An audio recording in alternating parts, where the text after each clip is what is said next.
The concept of attunement is one that's been in my mind for a while now. It's certainly, I have been grasping at it. I've been trying to get a hold of it in my previous works and my previous videos, but I think that lately I've been sort of getting a little bit closer to a more higher resolution understanding of what it entails. And I want to share a few words with you on that front today.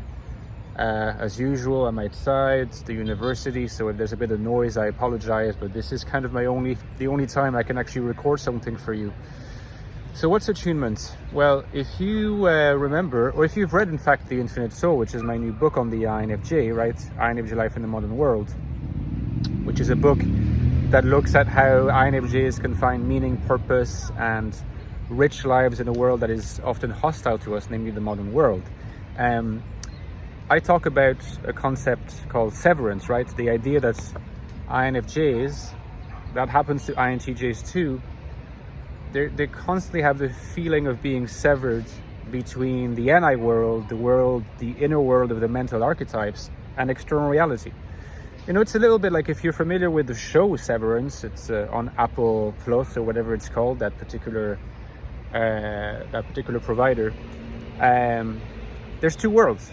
And INFJs can feel very alienated because they experience that sense of severance, and they tend to side with what they are more familiar with by default, which is the world of NI.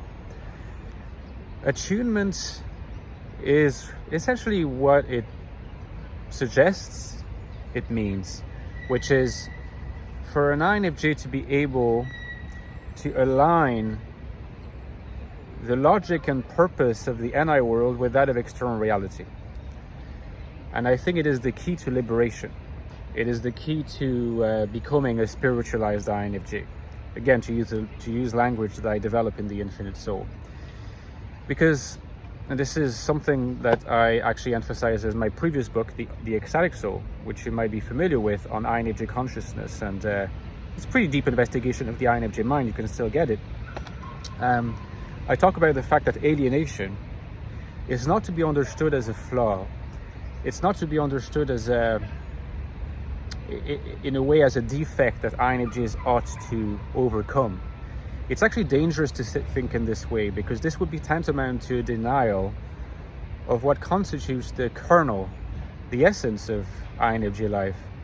INFJs are alienated from external reality because this is the way of NI and this is the way of inferior SE. External reality, another way to put it, is feels distant to us, and if social relationships feel hazy to us, at least in the first instance, what I like to call the existential point of view, prior even to its rationalization by consciousness, okay? So we don't want to eliminate alienation at some, at a basic level, which means having a foot in the NI world, because this is what we are. This is our individuation. This is our subjectivity. We don't want to leave that to dry up, to atrophy. We want it to keep it, because it is fundamentally connected to our flourishing and self-worth. But at the same time, we don't want to be so obsessed with it, so fascinated with it, which is a word that Jung might have or did utilize a lot, fascination by the archetypes, which is something that INFJs do as well. We don't want to be so fascinated that we become ill-adapted to reality. Because if we become too ill-adapted to reality, well, in a sense, we develop some kind of disorder.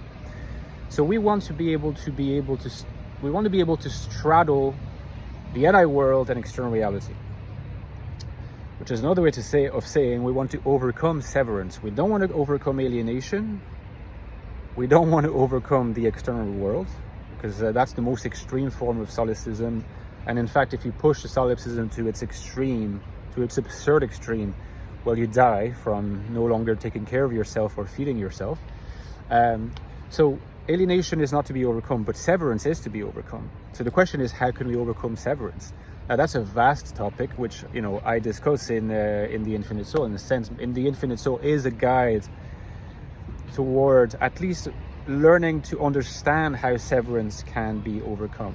I'm not saying that the book gives you all the tools, because what's the book insists on as well is that because INFJs have an infinite frame of mind, I can't provide a one-size-fits-all solution. It has to come from you. But the overcome, certainly at a formal level anyway, the overcoming of severance has to come from attunement.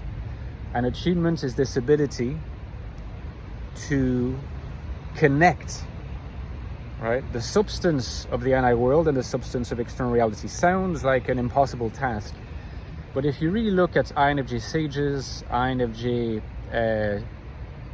spiritual, liberated people, or generally just INFJs you encounter that seem to just flourish in the world, and they always seem to have that inner peace of mind, right? You seem to be witnessing attunement at work. I think one way to go about it is through a process of narrativization, and I will discuss that more in future videos.